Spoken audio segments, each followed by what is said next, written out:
जय द्वारकाधीश। शिव शिव शिव। आप सब लोगों को सूचना और संदेश देते हुए बड़ा मन प्रसन्न हो रहा है, बहुत खुशी हो रही है कि भगवान राजाधिराज द्वारकाधीश भगवान के श्री चरणों में माँ गोमती के तट पे उनकी गोद में अति विष्णु महायज्ञ होने जा रहा है। और ये जो यज्ञ है ये भारत के अमरवीर शहीदों की पुण्य स्मृति में किया जाता है, उनको याद करते हुए उनकी याद में किया जाता है।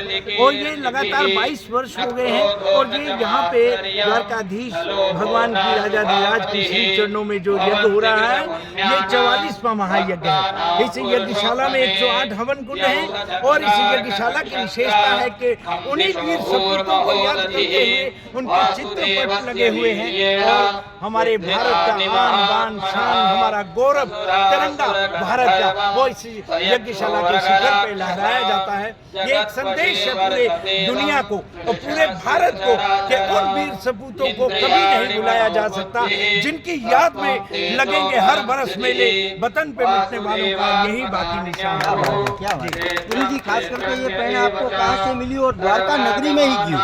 नहीं, द्वारका नगरी में तो भगवान की तो इच्छा है, वो करवाते हैं अपने काम। तो प्रेरणा हमारी जो मिली है, हमें ये जम्मू कश्मीर में हम लोग यज्ञ कर रहे थे और वहाँ पर से शहीद फैमिलियाँ मिली, उनके साथ बातचीत हुई।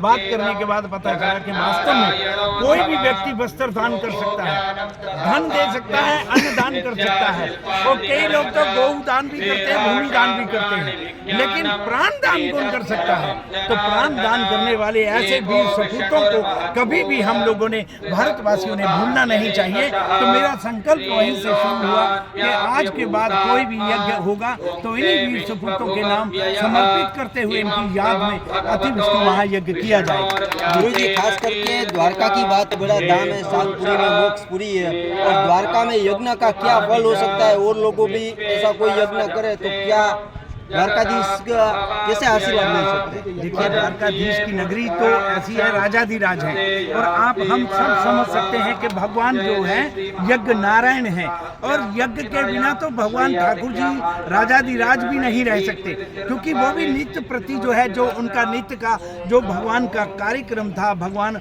भोलेनाथ की पूजा करनी, भगवान नारायण को वो स्वयं याद करते थे और हवन करते थे। तो ऐसा यज्ञ के बिना तो कोई भी कार्य सफल नहीं होता है। और इसीलिए हमें सबको चाहिए कि हम लोग अगर अपने जीवन में बन सके तो कभी, अगर रोज हो सके तो होम करें, नहीं हो सकता तो हफ्ते में करें, नहीं हो सकता तो 1 महीने में 1 बार हवन का इस प्रकार का आयोजन अपने घरों में करवाना चाहिए।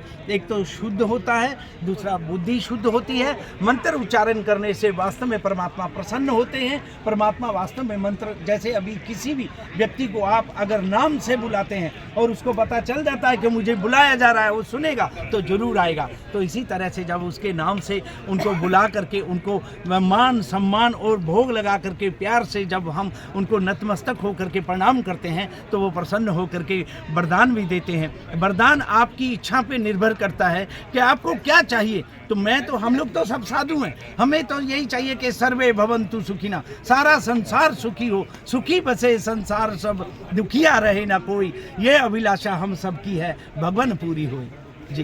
तो द्वारका